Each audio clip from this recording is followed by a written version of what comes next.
He should be on it. Or Dustin, Shit. could you record it from your end? Oh, looks like Rory started the recording. Cool.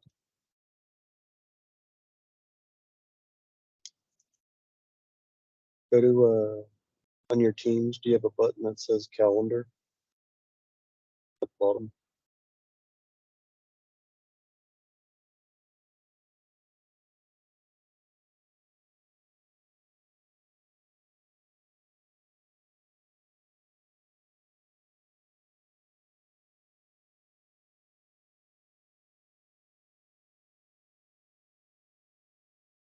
It's I just sent him another invite.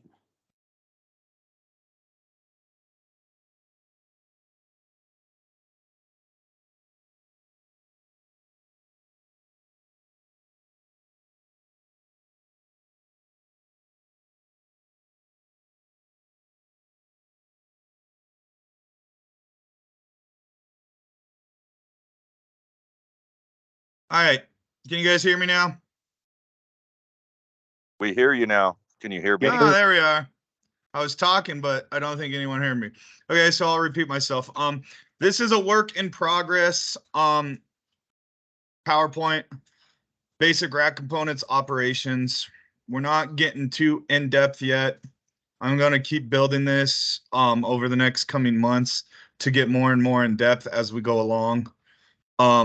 So right now it's just basic components, locations, identifications, a little bit about what they are. We're not, like I said, we're not going too in depth.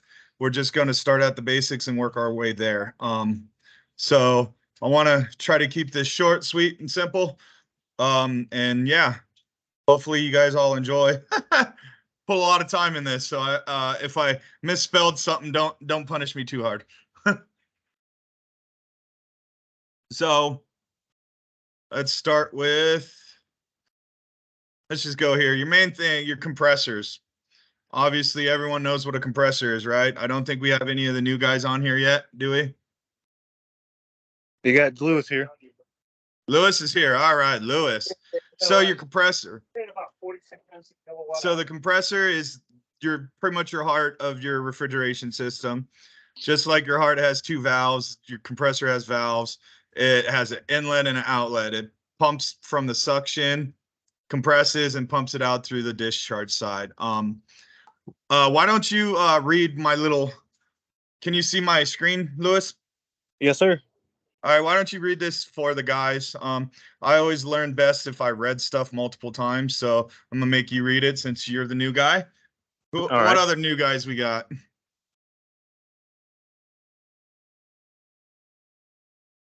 All right, go for it, Lewis. Read it for the class, my brother. All right. Hold on. Now I got someone else's picture on top of the thing, so I can't see it. Oh, is that me? I'm sorry. I'm trying to see. So okay, there you go. The vapor refrigerant enters the compressor rack through the suction lines. Inside the rack, there are multiple compressors arranged in parallel or series, depending on the design and cooling requirements. The compressors take in the low-pressure vapor refrigerant and compress it into high-pressure, high-temperature gas. All right.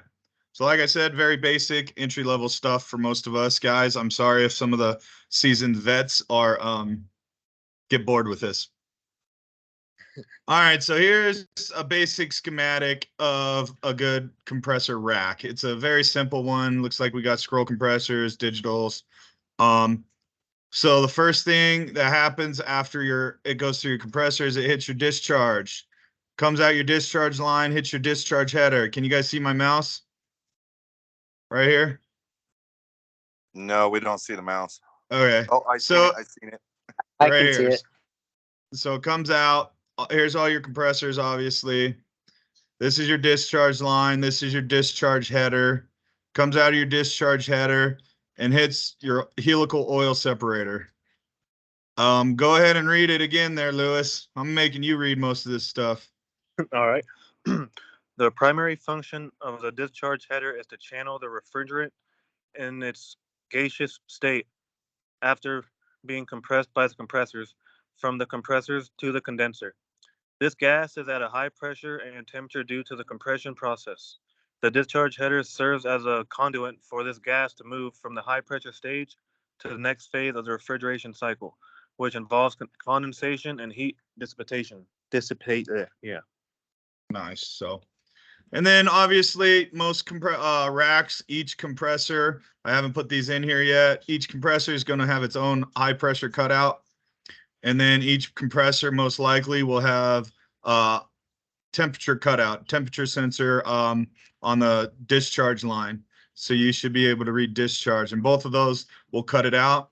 And then on top of the compressors having individual pressure controls, they'll also have a rack one where if the individual compressors fail, then the rack will shut down off a rack high pressure.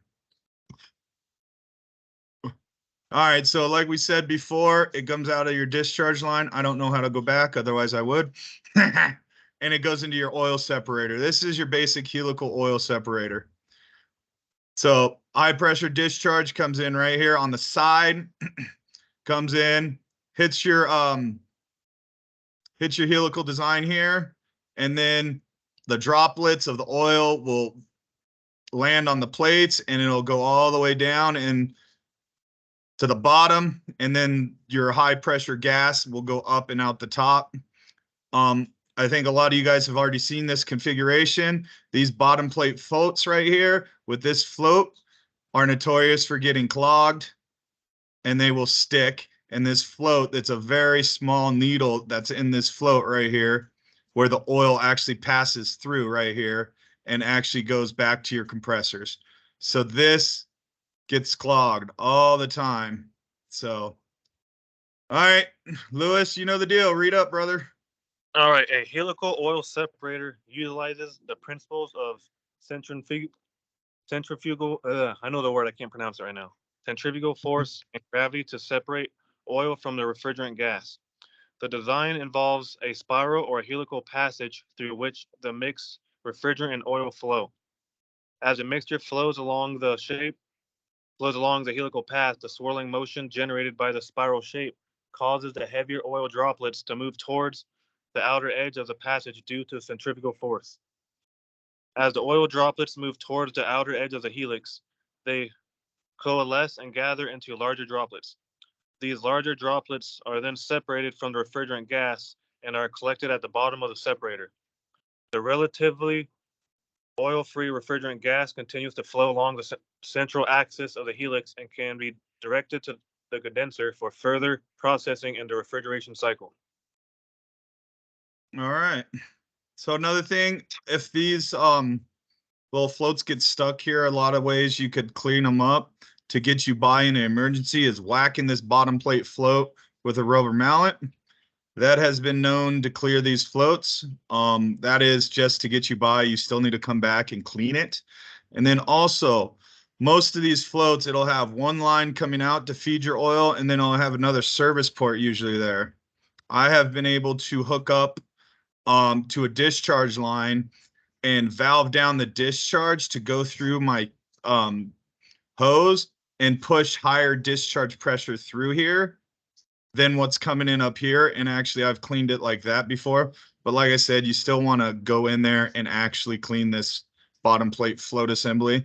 I'm quite sure, I think Sean, Shane's seen it, Mike's seen it, Nick's seen it, a couple of us, you guys have already seen what we're talking about. But hey, and I was going to ask you really quick, when those floats gum up and it's restricting the oil back to the compressors, is that line hot or cold? So the line going from our helical oil separator to the compressors feeding oil will be cold. If the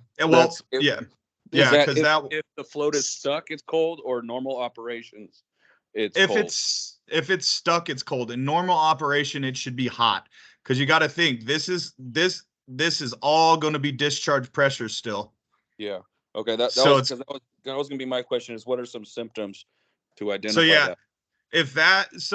What you'll have is you'll have your oil feed line coming out, come down, 90's over, and then you'll hit usually a filter All that should be nice and hot until you get up to our next screen, which is our reservoir. And then we'll go into that. But yeah, that line, if it's feeding properly, it's going to be hot to the touch. Just almost as hot as your discharge line. Okay, cool. All right. So this is your oil separator. So what happens after it comes out of your or this is your reservoir, sorry. After it comes out of your separator, it'll come, you guys could still see my mouse, right? I wish I Yeah. could change my mouse. So it'll come. If It'll you, come. yeah, if you guys turn your phones, if you turn your phone sideways, it makes the picture bigger. That's how I was able to see your mouse. Oh, okay. Yeah. Sorry. So it'll come out of your separator. It'll usually come out, down. You'll usually have a ball valve. Then you'll have an inline filter, and then it'll come out and up to the top of our reservoir. All right. So, Lewis, read this. A refrigerant oil reservoir, often referred to simply as an oil reservoir or oil pot, is a component used in refrigeration and air conditioning systems to store and supply oil to the compressor for lubrication. It ensures a stable and consistent supply of oil to the compressor, which is essential for maintaining its proper function and preventing damage due to lack of lubrication. Okay, so like I said, it comes out of our separator. It'll come into the top of our reservoir right here. And then these reservoirs just hold the oil.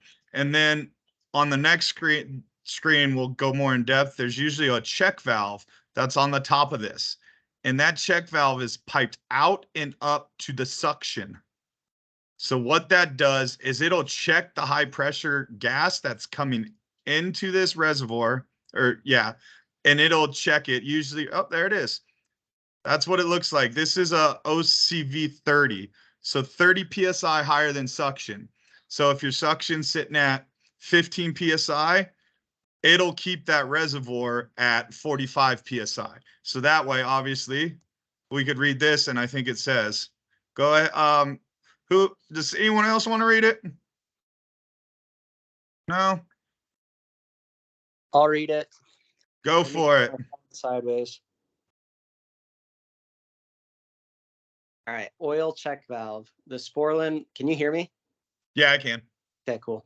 The Sporlan oil differential check valve OCV is installed on the 3/8 SAE fitting on the top of the oil reservoir. It allows pressure to be relieved from the reservoir to the suction as required to maintain a pressure in the reservoir at a preset level above the suction pressure.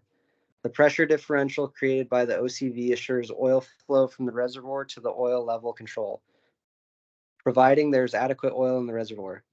The OCV will only relieve pressure from the reservoir in excess of its fixed set point. Systems with fluctuating suction pressure as a result of compressor unloaders, staging, or other suction line controls must be fitted with an OCV with a differential greater than the suction pressure fluctuation. This assures oil flow from the reservoir through the oil level control to the compressor crankcase. Sporlan offers OCVs with a 5, 10, 20, and 30 PSI, those different bar measurements, fixed differential setting with the maximum rated pressure MRP of 700 PSI, 48 bar. However, Sporlan recommends the use of an OCV 20 on all field built up applications. Equipment manufacturers may, after extensive tests, employ an OCV with a different pressure setting. Is that as far as it goes? That's all I can read. I think so. I can't even see below it, honestly. So yeah, symptoms.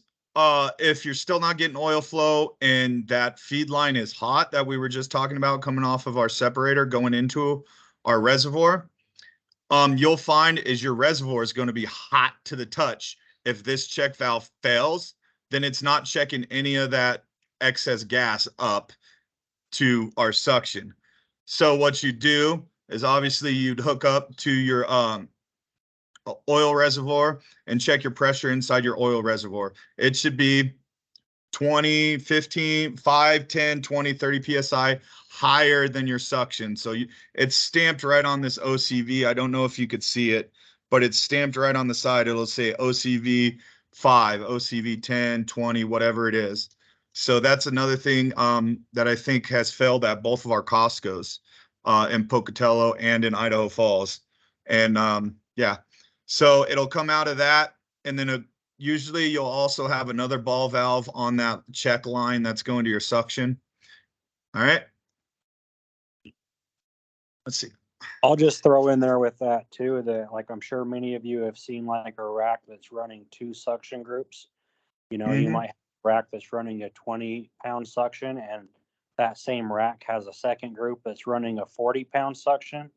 So for example, you'd have to make sure that it's sized to allow oil flow to both suction groups. And also you'll see like when it's piped in, like it's piped to a certain suction group.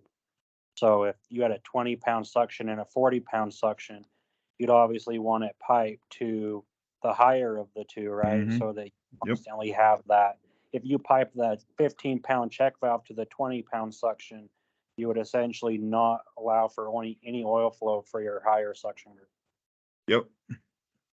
Yep. And then this is also this is the low pressure oil system that we're talking about. There's also a high pressure oil system. I didn't want to get into that yet because you don't see that very often. I don't think I've seen one of those systems out here yet. It's actually, yeah, except the Air Force Base, which that's not a big deal. Okay, so coming off of the bottom of our reservoir, it'll come out of the bottom of the reservoir. It'll usually hit sometimes another filter, and then it'll come out into our compressor oil float. The one thing I want to say about these oil floats, guys, is they come set pretty good from the factory. Don't fuck with them. Most of the time, these things aren't going to be your problem. I've seen a lot of guys say these are bad, these are checked wrong. That's not 99% of the time. These things are not bad, in my opinion. I don't know what you think about that, Dustin, but I always see guys say these are bad, but they aren't.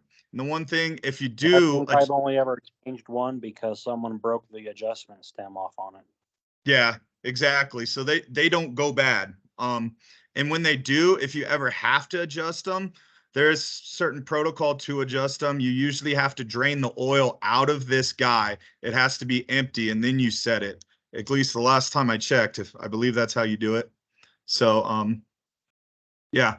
All right, who wants to read this one? Get on the website and for the manufacturer, and it'll tell you exactly how to set it as per manufacturer. Yeah. And I'll go ahead and read this one since I'm already talking. All right. Compressor Hey, oil. not to cut you off really quick, Ken. I got a question regarding the oil reservoir on the last picture. I seen they have 2 sight glasses. What are we looking for on those? All right, let me see. How do I go back here? Hold on. All right. One on the top and one on the bottom. Oops, shit. That didn't work too well. Okay. So depending on which ones you want, I always like to see a minimum of the bottom sight glass completely full. Okay. That's where I like to see it. Sometimes you'll get, these are all temperites. Sometimes you get other ones that'll have a third sight glass right in the middle. Usually I like it about a quarter to a third full. Okay. Cool. So that's what I'm looking for. Thank you. Yep. All right, go for it, Ken. Compressor oil float. A compressor oil float, also known as the oil level float or oil management float. It is a device used in refrigeration and air conditioning systems to monitor and regulate the oil level within the compressor's oil sump. It ensures that the proper amount of oil is maintained for lubrication and prevents issues related to oil starvation or excessive oil accumulation. All right. So that's pretty much the gist of a basic low pressure oil system. There are more components involved when we get more in depth.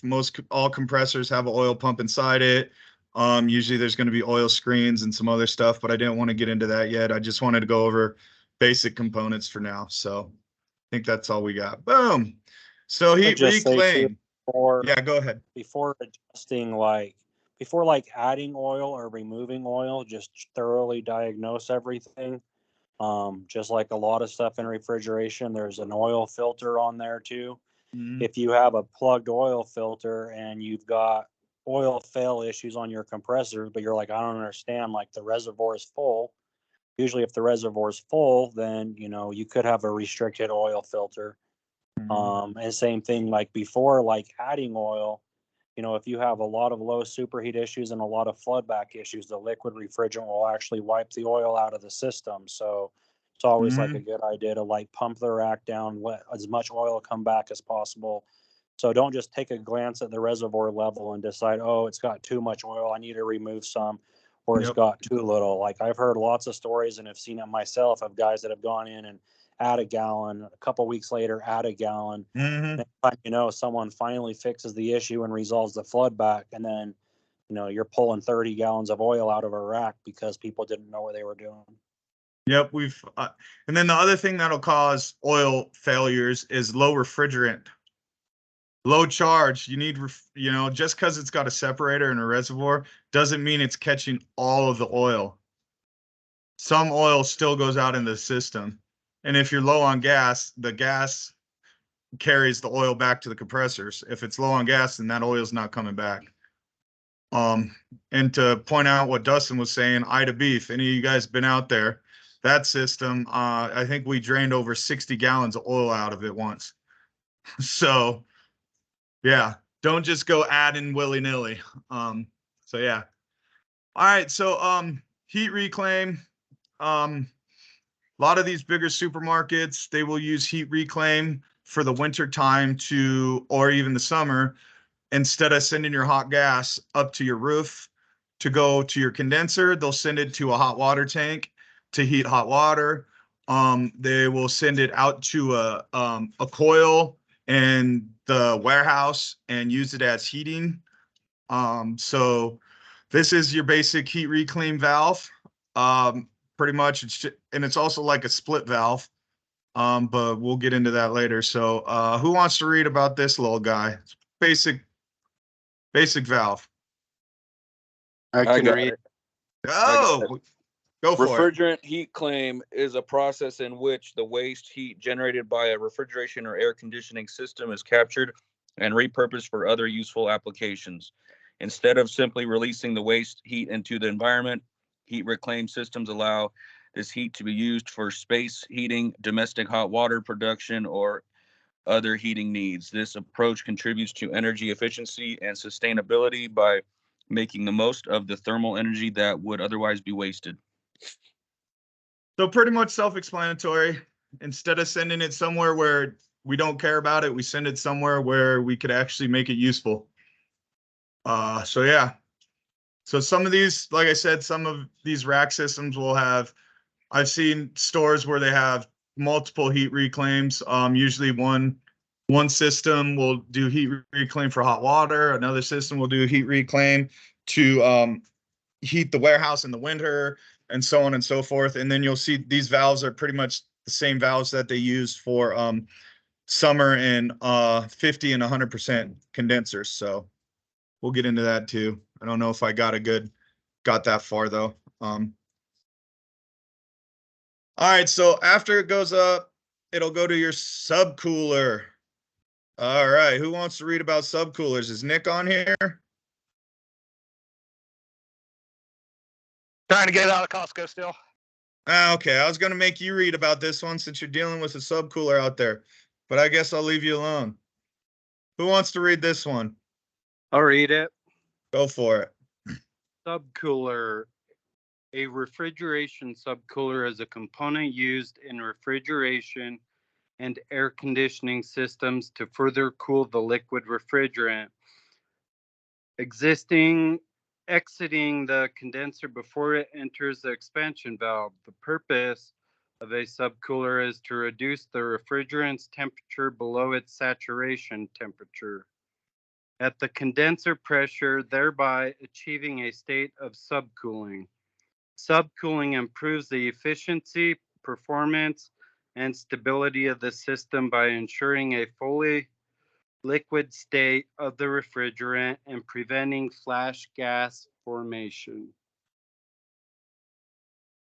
So yeah, we got a lot of you got, well, most of the East Idaho guys know that we got a Costco in Pocatello that has what's called an EnviroGuard rack. They are a pain in the freaking ass. I hate them, to be quite honest. But they use, instead of having a receiver that will have a receiver level of 10, 15, 20%. It uses subcooling, and it has a storage. I think what do they call it? A storage tank. Flash What's tank. that? It's a flash gas tank. Yeah, flash gas tank. Instead of, it'll take in and out gas as needed to maintain a subcooling of 8 degrees or whatever it's set for. I want to say the Pocatello one, they want 4 degrees of subcooling. Usually, I didn't go too in depth actually to this one on where these pipes come and go. We'll go into that further, but I wanted to show you what a subcooler looks like, so when we ask you, hey, this, that, where it is. 99% of the guys don't know where stuff's located on a rack system or what they look like. So this is a subcooler. We'll get more in depth with this as we go. Like I said, I just wanted to get some of the newer guys caught up on some of this stuff. So here's another one. This goes in regards to the subcooler. It's called a brazed plate heat exchanger. That's what you guys just saw in the last slide. So does anyone want to volunteer to read this, or should I? I'll read it. All right. Brazed plate heat exchanger. A brazed plate heat exchanger is a compact and highly efficient type of heat exchanger that uses brazing as a method of joining individual plates together. It is designed to transfer heat between two fluids, typically liquids, without the need for a physical connection between them. Brazed plate heat exchangers are widely used in various applications, including refrigeration, air conditioning, industrial processes, heating systems, and more. In a brazed plate heat exchanger, two different fluids flow through alternate channels formed by the plates. Heat is transferred from one fluid to the other through the plate material. The corrugated patterns on the plates create turbulence in the fluid flow, maximizing the heat transfer surface area and improving efficiency. So I know Idaho Falls has brazed plate heat exchangers. I want to say Albertsons, Fairview has these also. In the applications we've seen them at, what they do is they use glycol, and the glycol goes through it and it cools off the discharge gas. Or I think Matt, you on here? Matt Wiley on this? I don't believe Wiley's on here right now. Okay. Well, I was going to ask him to talk about Idaho Falls, because I know they have they had a couple issues with their brazed plate heat exchangers where they were using these for hot water. And what it did is they cracked internally, and it was causing refrigerant gas to leak into the hot water. And he was able to leak check and put his leak detector underneath by a water faucet, and it started beeping. I think he wanted to say it was like 50 or 100 parts per million. So that's how we knew we had a. It was actually 15,500 parts per million on the glycol. It's glycol. Okay, I didn't know if it was glycol or what it was. That's why I wanted to have actually able to go through the system and check.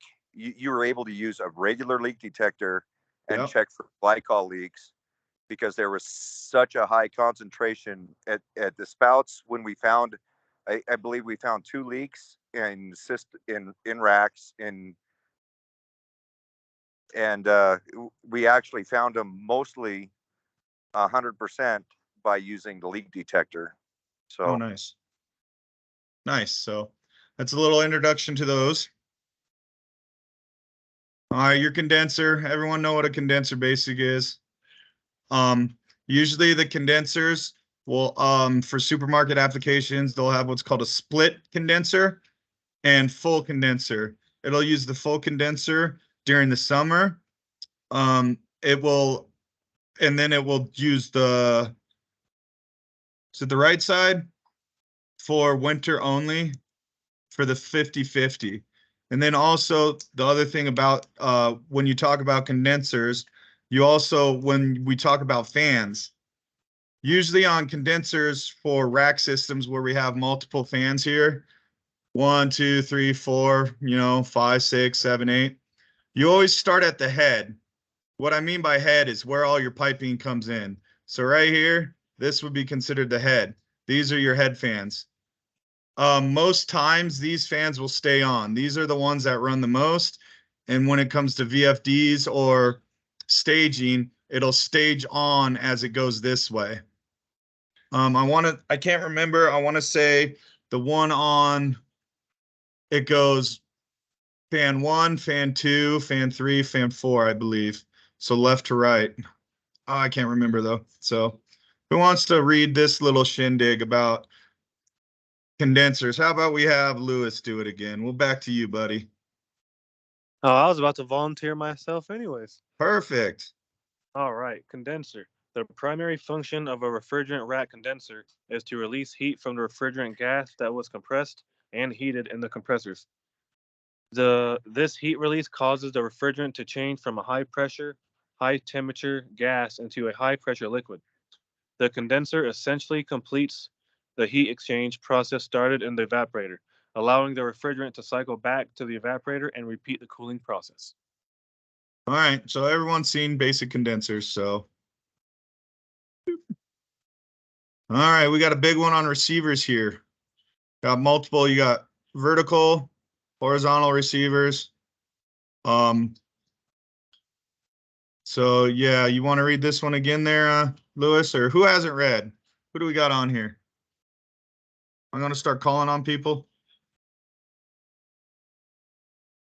We're up until a pressure relief valve, so that way you don't have to read all of it. All right, go for it. All right, refrigerant receiver. A refrigerant receiver is horizontal or vertical cylindrical vessel with specific design considerations. Liquid level indicator. Receivers often have a sight glass or level indicator that allows technicians to monitor the amount of liquid refrigerant inside. This helps ensure that the receiver doesn't become overfilled or underfilled. Pressure relief valve. To prevent overpressurization, refrigerant receivers are equipped with pressure relief valves that open to release excess pressure if the pressure inside the receiver becomes too high. Inlet and outlet connections. The receiver has connections for the inlet from the condenser and outlet to the expansion valve or evaporator.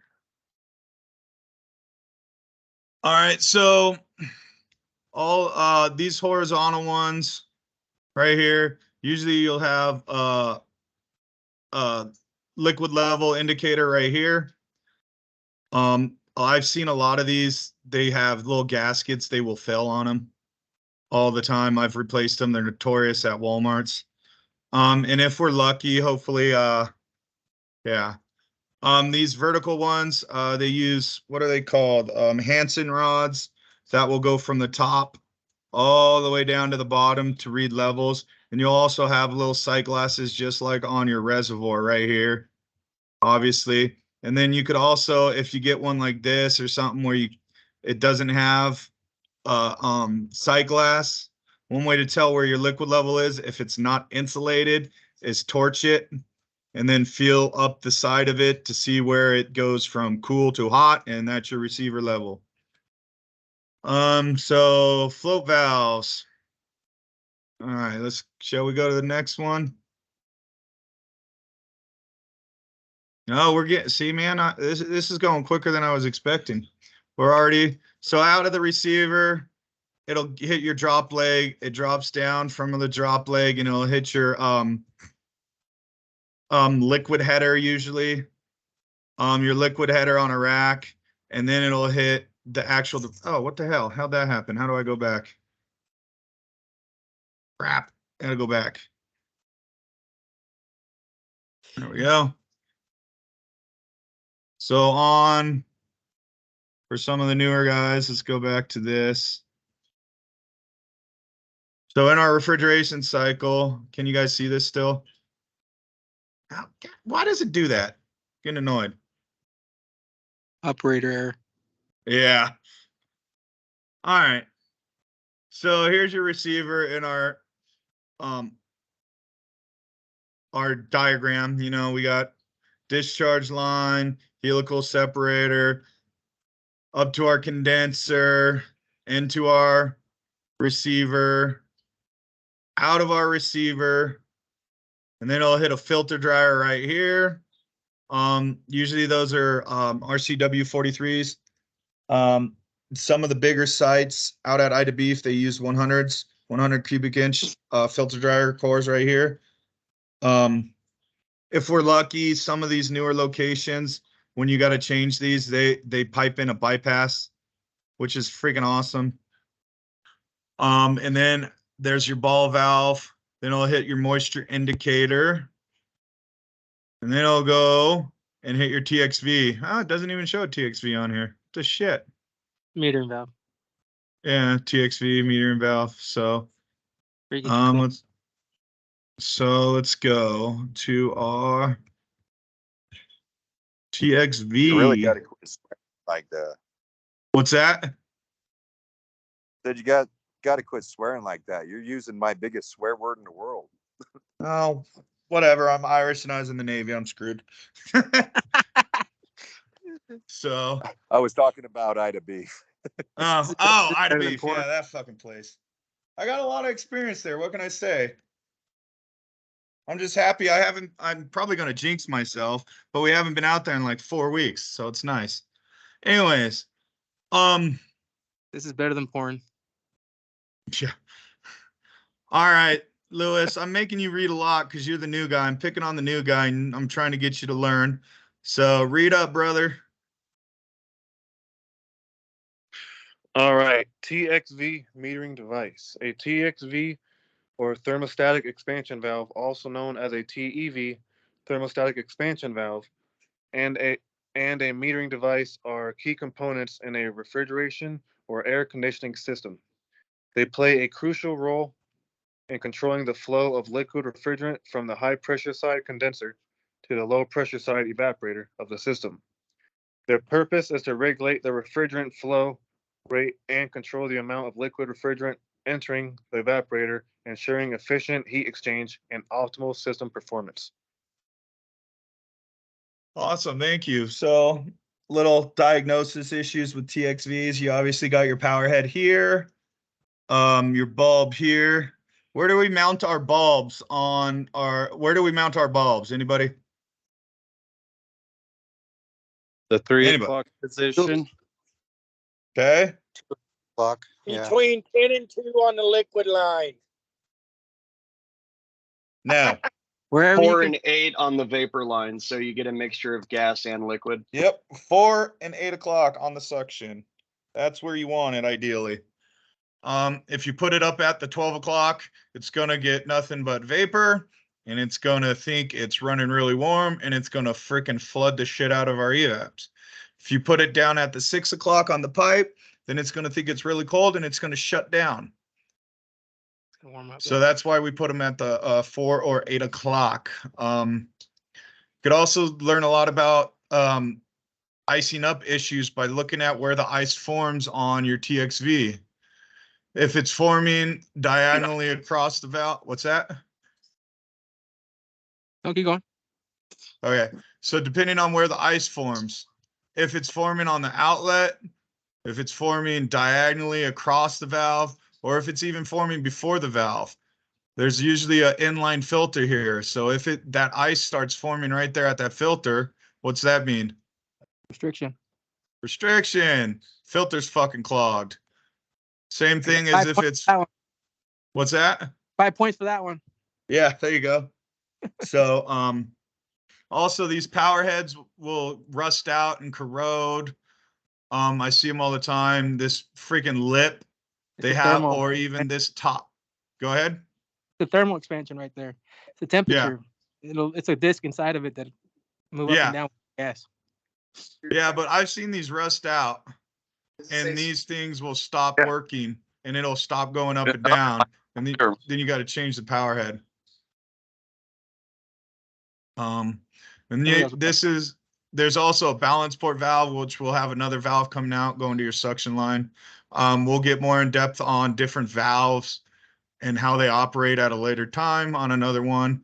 So this is just the basic overview of them. Boom. This is your evap coil. Why don't you read this there, brother?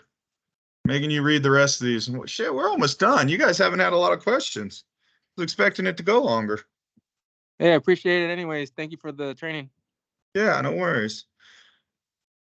Go ahead and read again there, Lewis, if you wouldn't mind. All right, DX coil. The primary function of a DX refrigeration evaporator coil is to absorb heat from the air in the cooled space and transfer it to the refrigerant flowing through the coil. As the refrigerant evaporates within the coil due to the heat absorption, it changes from a low pressure liquid to a low pressure vapor. This cooled vapor is then sent back to the compressor to start the refrigeration cycle anew. All right. Anyone know what the DX stands for? Anybody? No? No clue. Don't? No? Direct expansion, DX. That's what it means. All right. So obviously, you're going to have your TXV come in right here and hit your distributor tubes. Everyone see my mouse? Yep. Okay. Then refrigerant's going to flow across this. Beep, beep, beep, beep, beep, beep, beep. And then it's going to come back through our suction nice and cold. You know where those little tubies come in from the beginning? Yeah, see, okay, so these little tubes, That's they're where called, what's that? That's where you get your gas and oil, gas and liquid mix right there. Yeah. That's where you get the best cooling. Yes. So those are your, yeah. So you could, like I said, you'll learn a lot about icing up based off of where the ice forms. We'll go into that later. If the ice is forming at the top, at the bottom, if it's forming on your distributor and it's not forming over here, it all means something. So we'll get more in depth on all that, the diagnosing and stuff. So, types of defrost. You got hot gas, cool gas, electric defrost, and off cycle. Got a little picture of some heaters right here. And this is a basic hot gas, externally equalized, comes off the compressor. Yeah. I'm getting tired. Sorry, guys. Been up since butt crack. All right. Who wants to read about hot gas defrost? Lewis. Lewis does. I'll do it. Come on, buddy. All right, hot gas defrost. Hold on, it's kind of small. Let me switch my phone. Yeah, sorry about that. I was trying to put too much into the screen, I think.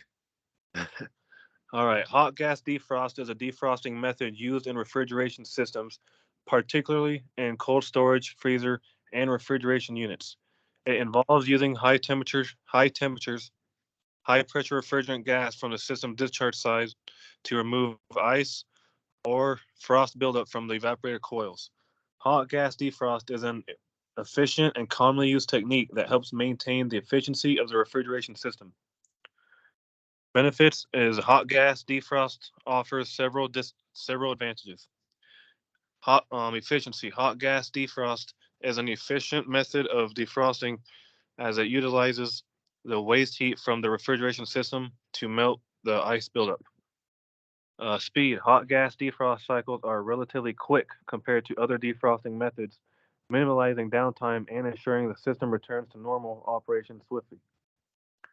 Energy savings. By using the heat from the refrigeration system, hot gas defrost reduces the need for additional energy sources for the defrosting process. And uniform defrosting. The use of hot gas ensures even and thorough defrosting across evaporator coils. So a little bit of hot gas defrost. One thing you'll know is how hot gas defrost terminates. You just like regular defrost, you don't want to terminate off of time. You want to terminate off of temperature. Hot gas defrost will use temperature of the hot gas return line once it hits. Usually, I think I see it at 42 degrees. And why do we use it at 42 degrees? Obviously, because ice cannot form at 42 degrees. So usually that will be on your hot gas return line.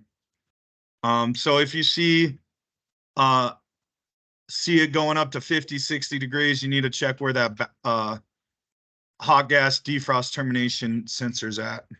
Now, does the fans turn? What's that? Does the fans turn off or do they stay on a hot defrost? They turn off. They turn off. Yes, they turn off. And then you have your hot gas differential valve that needs at least a 30-pound difference across, so you have flow. Yes. Yep. So that is another component of a refrigeration or the rack that we haven't gotten into yet. I think that's pretty much basically everything I've got for you guys. Yep. How long would you run just a defrost? random? Who's up? It's Jose. How long would you guys run it? Defrost. About I 15 minutes, 20 minutes. Yeah, 15, 20 minutes. And then I like that to be your safety. Yep. Usually you're going to get all that ice as long as it's not freaking ice block. You'll get all the frost off there in 7 to 10 with hot gas. So random question. Does anyone know the difference between hot gas defrost and cool gas defrost? Temperatures. Anybody? I say cool. Trick question. Cool. No, cool gas. You just break. Go ahead. Go ahead. So you want me to go? Yeah, go ahead. Okay, so hot gas defrost takes hot gas right off of the fucking discharge line, pretty much. Cool gas. Where do you think cool gas comes from? Anybody? Alaskan oil fields. This is a trick question, right?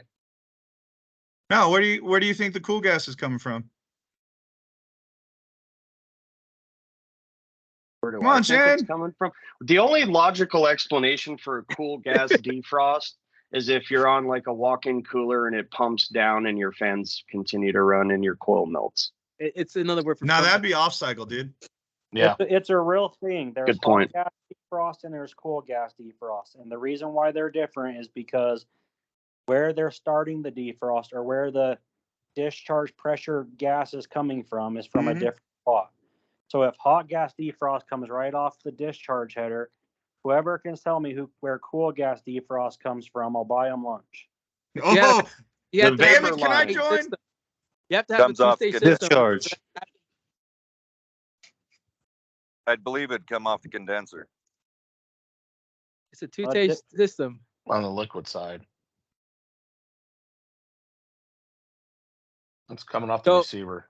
So I'm looking at it through the ammonia side because that's what I know a lot about. On a two-stage system, if you want to go down to a freezer, a low freezing point, and then the other ones is like maintain like a 28, 30 degree temperature. So there's two stages. There are two stages. So you go off I can't read this one. The lower stage, and that's where you get the the cool side instead of your defrost one. And that's what I know from. So let's look at this diagram, right? So let's walk through where the gas is and what state it's in. So if it comes off the discharge, off your compressors as a high pressure, high temperature gas, right? Yep. Okay, where does it go from there?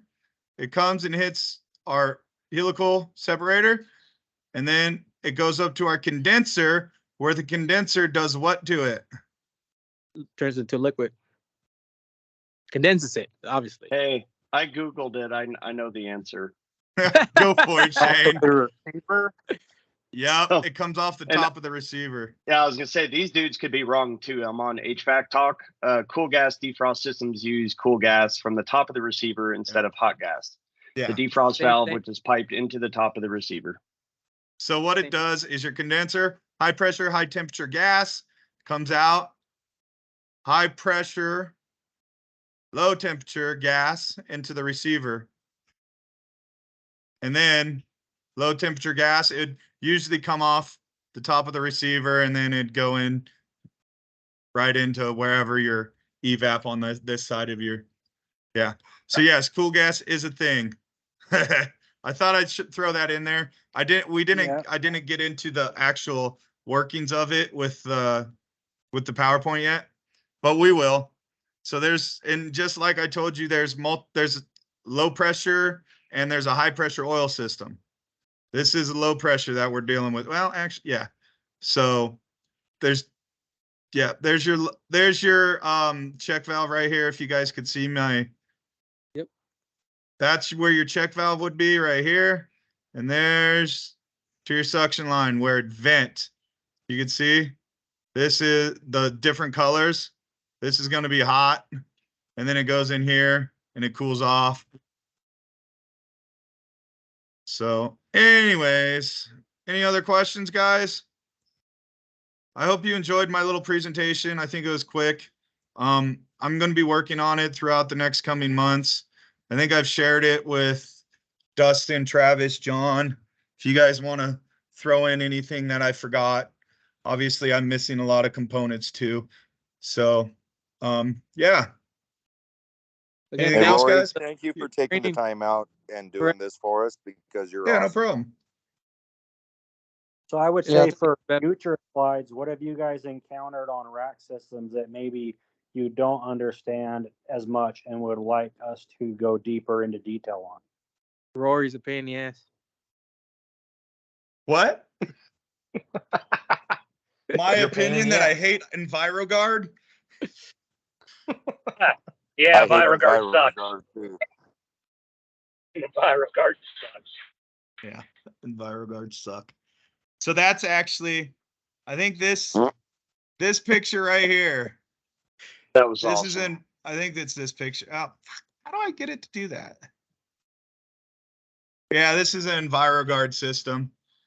Yeah, can't see the heat exchanger, but it is. Oh, there's your EnviroGuard right there. There's your heat exchanger, right? I've seen That's the those. Costco and Pokey, huh? Yeah, that's Costco Pokey. This is your flash tank right here. This blue tank. I've seen those in San That thing Francisco sucks. on an R22.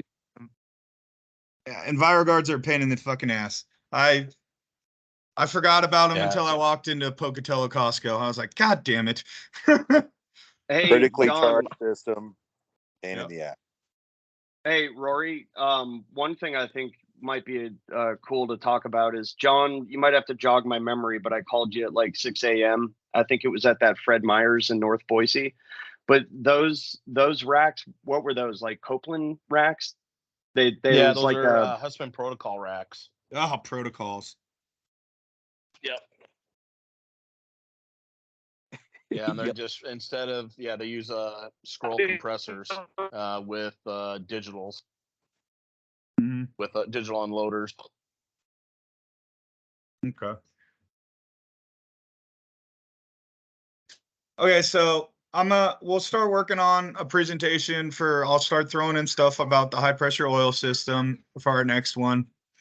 We'll dig in more into the compressor internals, valve plates, and what's involved in the compressor. And then I'm gonna start digging deeper into stuff. And we're just gonna go with it and just continue building this and see what we can make of it. So yeah, if you guys, anything else, like Dustin said, anything else you guys want me to try to bring up into our next training?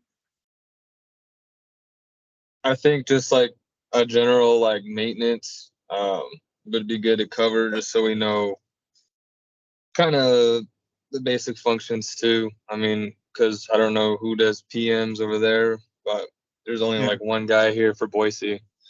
Okay, so rack PMs. Okay. So we'll get into protocols. All I mean, right, so we got there's a lot you can do with that, like the PMs and like with your compressors, different like types of what would cause oil fill problems. Yep. On systems. There's a lot that you can go into on racks. Yeah, like I said, this if I put everything in here, we'd be sitting here till friggin' tomorrow afternoon. I'm good. Which I don't think anyone wants that. So I wanted to get us a good basic understanding of the main components in a rack system, and now we're going to start digging deeper into the more advanced, more complicated, more Is there crap. oil draining? What's that? Oil draining?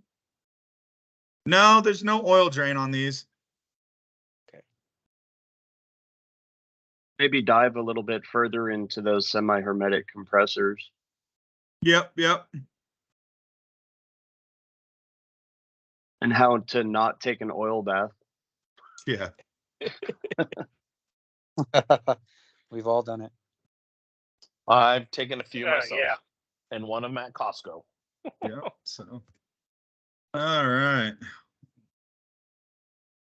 I How think do I- maybe as we expand, I know it's not necessarily on the rack, but I think if we could expand on diagnosing systems that are tied to a rack, for example, you have a lineup of glass doors and you get a call that says case B is running warm.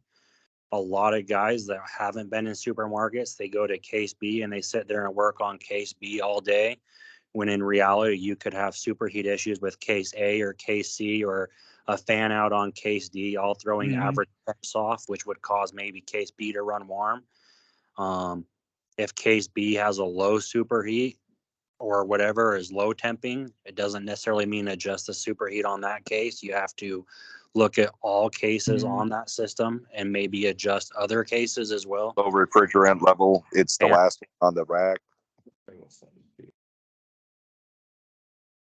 Yeah, like Walmart was notorious for their cases. Their B case would be their float for their sensors, and if that case runs colder, it will starve and shut off all the refrigeration and cause the other three to start warming up, especially into the third or fourth case. Yeah, there's ways a lot of the Thank you, stores Corey. set their systems Wow. up. Yeah, it can be quite the challenge to figure out. How about different controls that are out in the field too that you'll see on the cases? Some of that you have to learn by hands-on. You have to be standing in front. It's really hard to kind of dig into some of that stuff. I think we could go over basic like set Yeah. points stuff, like where should you run your suction pressure to maintain certain suction groups, or things you should look for, general set points for produce cases versus meat cases, stuff like that. You'll get a lot of grocery stores, like they call them grab and goes, and they'll throw produce salads and with deli meats, and they wonder why their salad is always freezing, because you have to run meat at a colder temperature. And it's really hard to maintain that type of stuff. Hey, let me ask you this: like Costco and Pokey, they always said that the fish was like getting like it looked humid, and so people weren't buying the fish because the packaging, you'd see bubbles and droplets and stuff.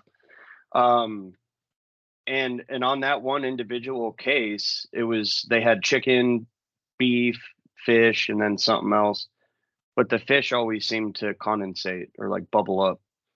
And would that be from like maybe it running a too long of a defrost or something for fish?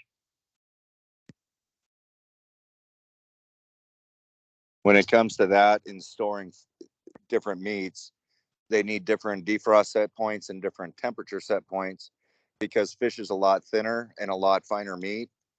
So, and it's also contains a whole lot more moisture. So the more it freezes and goes up, the more moisture is caused on it. It's like kind of like when you go to an ice cream case and see it all froze up because they have it set wrong.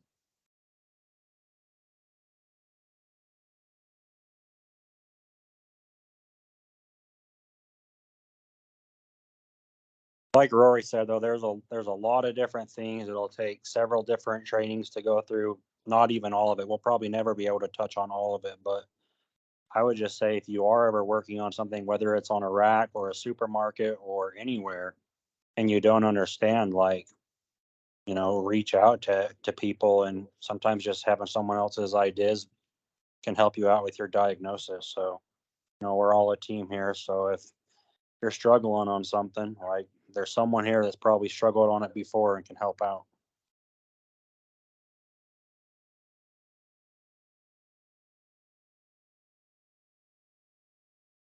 Yes. Well, thanks, guys. I'll continue working on this. I'm glad you all made it. Hopefully I did a good enough job. You did awesome, Rory. Thank you. You did a great job, Rory. Thank you. So, yeah. Thanks, Rory. Oh, hey, Yes, sir. quickly, did you go? I was driving and working during half of this, but did you go over EPRs? Not yet. No, I haven't gone over that. So that will be to come. Yes. So.